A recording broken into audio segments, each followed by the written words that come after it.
Hey, what's up, you guys? Welcome back to the channel, and this time we are going to be talking about the One Piece film Strong World.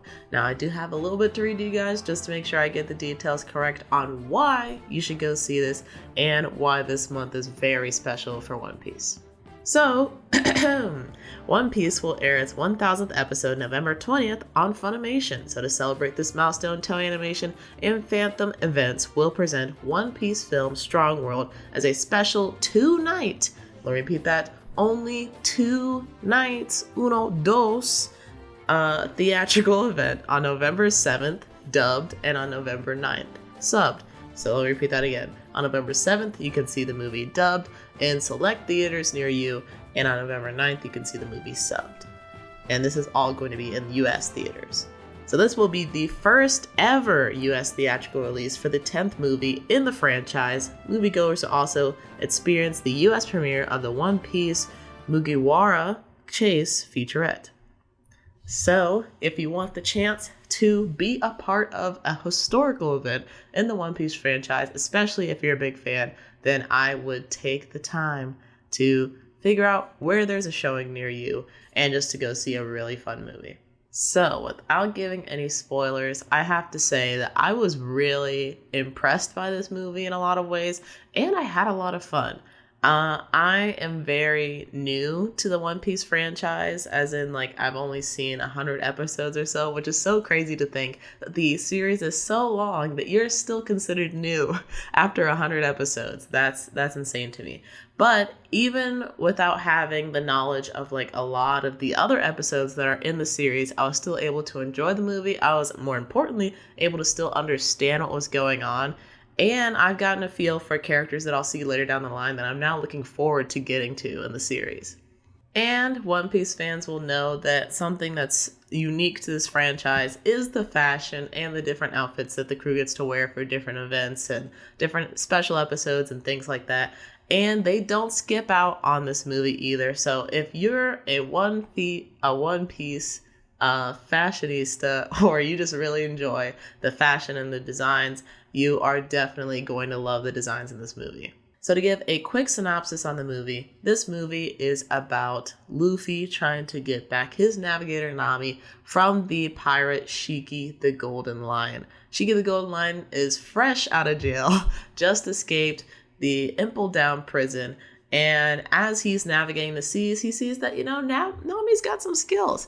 And he wants someone like that as a part of his team, so he just snatches her up right out of the Straw Hats and brings her into the crew, whether Nami likes it or not. So Luffy's mission in this movie is not only to get Nami back, but to also help the people that he meets along the way who are under Shiki's oppressive rule.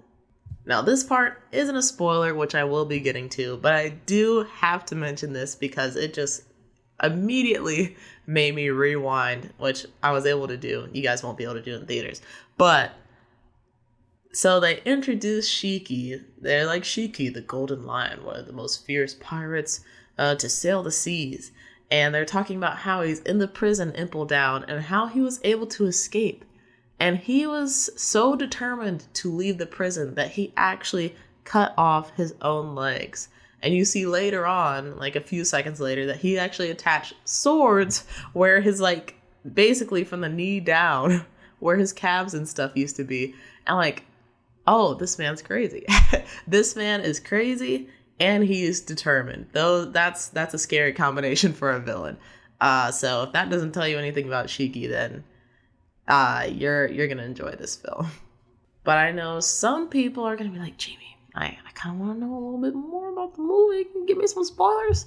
I can. So this is your spoiler warning. I've given you all the essential information that you need to go and watch this movie, hopefully at a theater near you on November 7th or November 9th. And now we're going to get into some of my favorite parts of the movie. So, as I mentioned just a moment ago, we did get a very surprising introduction to Shiki the Golden Lion, a very fierce pirate who was recently locked up in the Impel Down prison, and he manages to escape, and on his way out he makes sure that the keepers of the prison know just how much he cares for them, I guess. So he just completely terrorizes all the Marines that were guarding that prison on his way out, just making a grand exit, if you will. A few moments later, we cut to Luffy running around in this really strange looking place where there are a bunch of floating islands with, it seems like, different ecosystems and slightly different environments. And most importantly, very large, like, mutated animals and insects. If it wasn't bad enough with the animals, they have bugs too, guys. And so Luffy is running away from a whole gang of them. And it's insanity. It's insanity. But it's bad when Luffy, he's like, I'm going to stand my ground. And he throws a gum pistol at this combination between a bear and a sloth, I think. And the bear sloth actually dodges it. I'm like, ooh, Luffy. Luffy, no.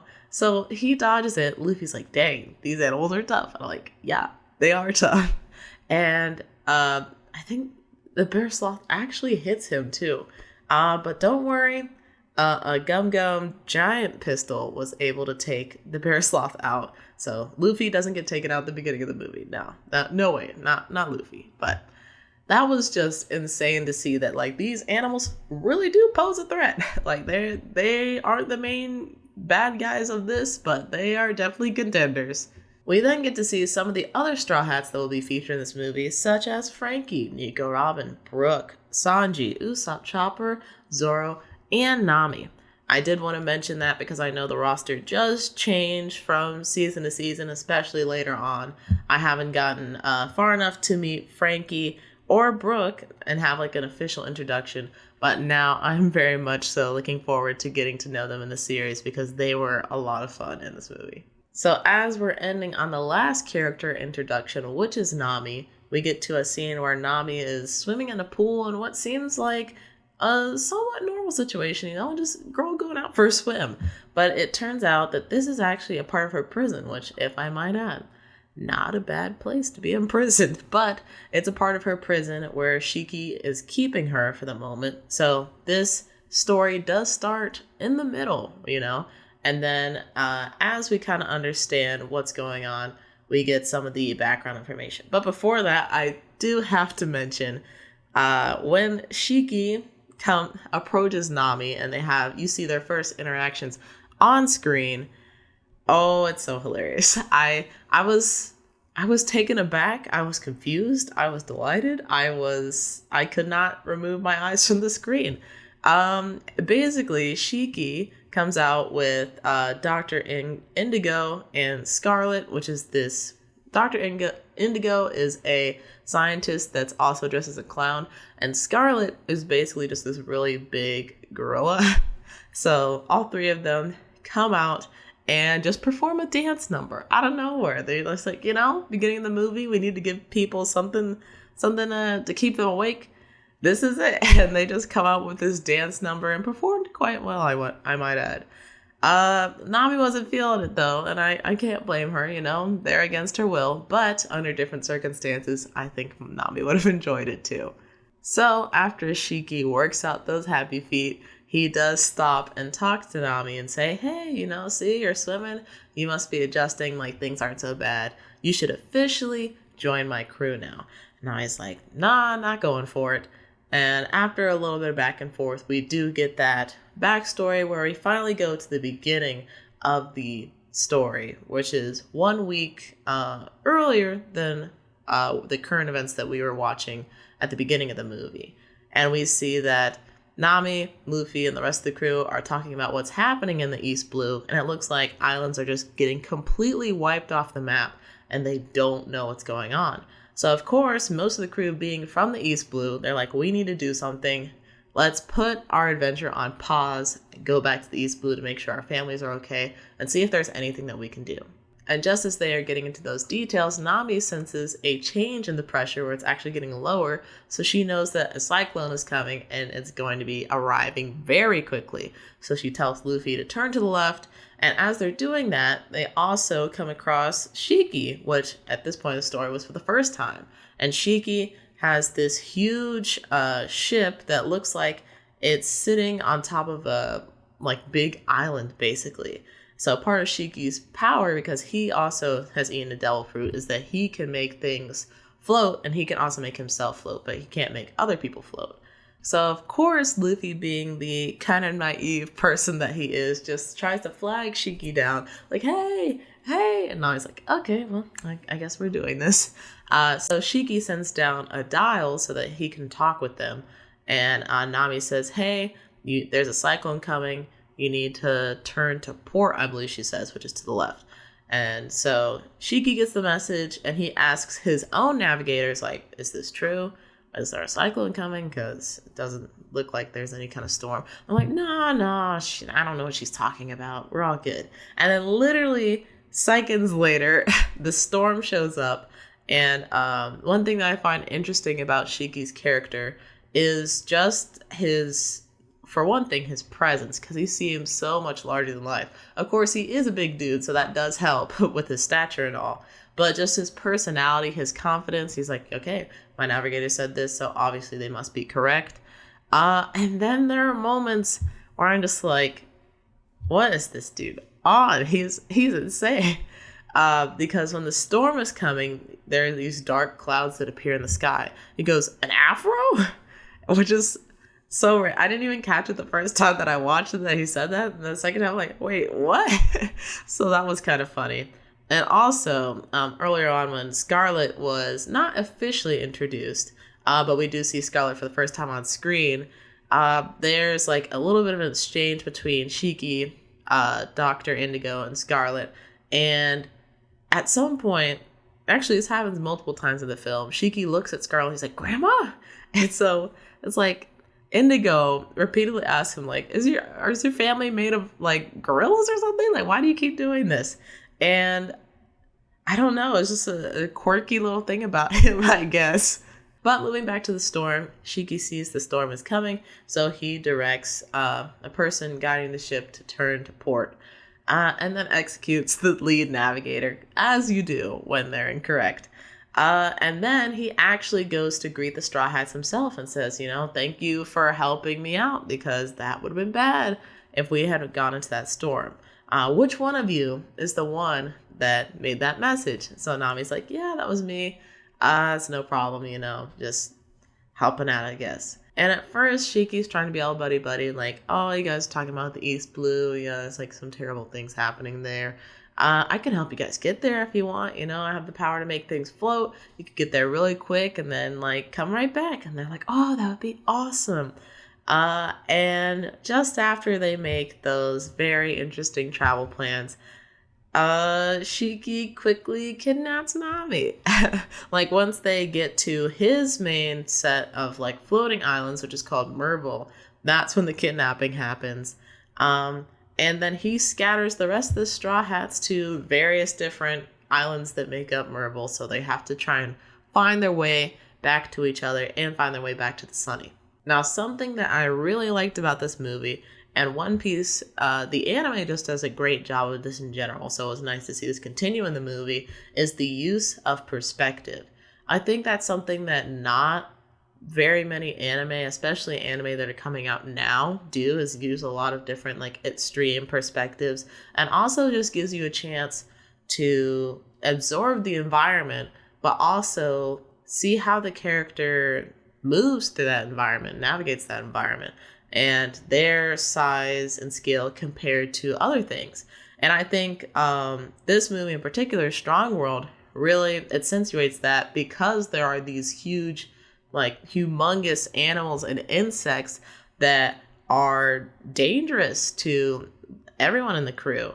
And so just having that sense of scale really helps kind of, like, amplify the feeling of danger and, oh, like, something bad could actually happen here. Which I think is, like, probably one of my favorite parts of the movie, actually. It's just that accomplishment and the way that, like, that design brings me into the story even more. So later on in the movie, we cut back to Nami hanging out in this pool prison, and Shiki brings out this experiment, which is another animal that's been exposed to the IQ plant, which will be further explained in the movie. But just to give you a short explanation, this IQ plant is able to mutate animals, and it actually makes them, in more extreme doses, it makes them aggressive. So they can be basically turned into weapons that I think you're able to actually, like, train and control, which makes it even more dangerous, to be honest with you. But this animal that's brought out has not been, like, exposed to the IQ multiple times, but has been mutated. So I think it's a cross between a duck, a rooster, and a peacock, which is very the design for this character is eventually called Billy, is like pretty cute. It's pretty cute. Like, you wouldn't think that combination would work out, but it works very well. But yeah, Billy's first introduction, they bring him out in the cage. They're like, oh, look what we were able to make. We made a new creature. Chiki's checking it out. So they open up the cage, and Billy just comes out, and he shocks all of them with this, like, thunder shock, I guess, if you want to refer to Pokemon. Like, he does his best Pikachu impression and just shocks the ever, like, living heck out of Shiki, Dr. Indigo, and Scarlet, and then kind of, like, runs over to Nami. It was like a little, I don't know, like, I guess he already could feel that something good about her. But Nami's relationship with Billy is, and just with the rest of the Straw Hats as well, as we'll see later on in the movie, or as you'll see later on in the movie, is so freaking adorable, and I love it. Billy, he seems like, and in some ways is, kind of like a little scaredy cat bird, but his confidence grows throughout the movie, and you see him become more and more dependable and more connected with the Straw Hats, which was so awesome to see. And I'm so glad that Billy was actually included in this movie, because he adds, like, not only a little bit of levity just with, like, his goofiness, but it also it's endearing in a way. It adds another character that really understands the Straw Hats, and because of that is able to follow their cause to who knows what ends. But my absolute favorite moment with Billy, and there are quite a few, but my favorite one is one of the first reactions, or one of the first interactions that he has with Nami, where he is able to take Nami through this pool grate, and they're able to escape their pool prison, if momentarily. And Nami is actually not drowned, but on the way to drowning. So Billy, like, pulls her out of the water and it just lays her down on the ground and is expecting her to pop up, but nothing happens. So Billy's like, oh my god, oh my god, oh my god. Like, what do I do? So Billy just starts slapping Nami back and forth over and over again. And Nami eventually, like, wakes up and punches Billy. She's like, hey, that freaking hurts.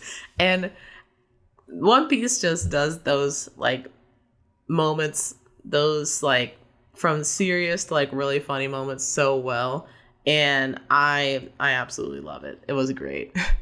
So after Nami is able to escape Shiki's prison, it doesn't take her and Billy very long to find the Straw Hats, first meeting with Luffy and meeting at the Sunny, and then they eventually go to this village that's in one of the islands on Merville, where they're able to meet the rest of the crew.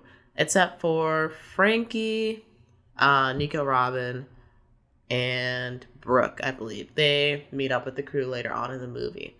So they're able to spend a couple days in the village with the family of Xiao, which is a little girl that Zoro and Chopper happen to meet. And she's picking up any IQ plant that she can find, because Shiki's hoarding all of them so that he can conduct his experiments, or so that Dr. Indigo can conduct his experiments. And Xiao needs these plants to help her grandmother to create a medicine for Daft Green, which you'll also see later on in the movie. But it's basically this illness where it petrifies people pretty much, which, oh my gosh, it's a lot of craziness. But I won't explain everything because I want you guys to see. But yeah, they're staying with Xiao, and it doesn't take too long before Shiki finds Nami once again, because he has spies planted all throughout the village. So Luffy, Usopp, Chopper, Sanji, and Zoro had this standoff between Shiki, and it does not go in their favor, which, that would make the movie a little bit too quick. So it was good to see them kind of get their feet wet and understand a little bit more about Shiki's battle style. And that's something else I really enjoy about him is, I think I mentioned this earlier, just once again, his confidence and almost cockiness. He doesn't really use his hands in the fight until he absolutely has to. And he's like, oh, made me use my hands. Congratulations. It's not going to get any easier, though. And they unfortunately get beat, and they actually get put into this big, like, dirt monument where they're just frozen in this dirt and basically put on display in, like, the worst way possible. Just like, yeah, these guys lost. These guys definitely lost. And because of that, Nami ends up making a deal with Shiki where she will go with him in exchange for letting the crew live and to protect the islands of the East Blue. But with the missing 3 party members of Frankie, Nico Robin, and Brooke, they are actually able to ride around on one of Frankie's designs, which he calls the Crawley Davidson, which is just genius, and I love that. And I also really like the design for it. It's really, really interesting, and like, I need to learn more about Frankie because I'm like, how is he able to do that? But they're able to meet in this bar where, like, a lot of Shiki's pirates meet up and drink and have fun, I guess. And they're able to get some intel from there. And then they're able to find the Straw Hat stuck in this dirt monument. And something that I actually really like, not just about Frankie, but about this show in general, is the honesty. Because I feel like a lot of anime, I won't say a lot, but it's not often that you'll get characters, especially not characters that were present during the fight, to admit, like, oh, you got beat by this person, and they kind of had a point when they were saying they were better than you. And that's basically what Frankie says. And I thought it was funny, but I'm also like, you know what? That he kind of needed to hear that, because otherwise he would just think that he lost because of reasons X, Y, and Z instead of just, he just purely got beat. And I think because of that, Luffy's actually able to get some motivation to get serious in fights, which everybody who watches anime know. Once people get serious, it gets really intense, really fun, and just super dynamic. So I was glad that Luffy kind of got that fire lit under him. So Frankie, Nico Robin, and Brooke get the crew out of the dirt, get themselves together, and they get into the Sunny to head to Shiki's ship, which is heading towards the East Blue. And once they arrive onto Shiki's kind of like ship island, as I mentioned earlier, this big platform. Oh my gosh, do they get there in style. I absolutely love the designs for their like final battle outfit, and it comes together so well. Like, I was actually shocked, and I was like, oh my gosh, the drip, let me look at the drip, what? And the attitude, oh my, they came there like, we're not having a repeat of last time. We're not losing the same battle twice. Somebody literally says that. Oh, it was so cool. It was amazing. But I'll put the image up on screen, but they basically matched the styles of a lot of the other pirates that Shiki was actually dining with and drinking the ceremonial sake because, his plan was coming together. And to see that not only did they dress for the theme of the event, they outdressed everybody in that room. That was incredible. Like, you could already tell they were going to win the fight just based on the way they dressed. But they all arrived with like these kind of old-timey looking guns and different variations of like rocket launchers and assault rifles and things like that. And they just like go to town and start just shooting up the place. Of course, you don't see anything like too graphic or gruesome. But, you know, they won't be in the next Strong World movie, I'll say that. So we get to see Luffy's seriousness with like his aura going absolutely crazy and him using the third gear, I believe it is, multiple times. We get to see Zoro's demon aura, which I've never seen him master, really. I've seen like the beginnings of it, but to see him so confidently able to wield that attack and use it against Dr. Indigo, which I didn't even know he was going to end up fighting anyone. And I didn't know that Scarlet was going to end up fighting anyone either. And I was glad to see that Scarlet was incorporated in the final battles in some way against Sanji. But man, just the way that we were able to switch perspectives between each member and see their battle it worked so well. And part of me kind of wished that I could see like one perspective for an extended period of time. But after thinking about it, I'm like, no, like this is definitely the way to go. They're a team. I want to kind of see each member's contribution to this final battle.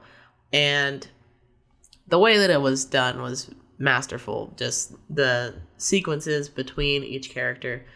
I don't think it could have been done any other way. That was really great.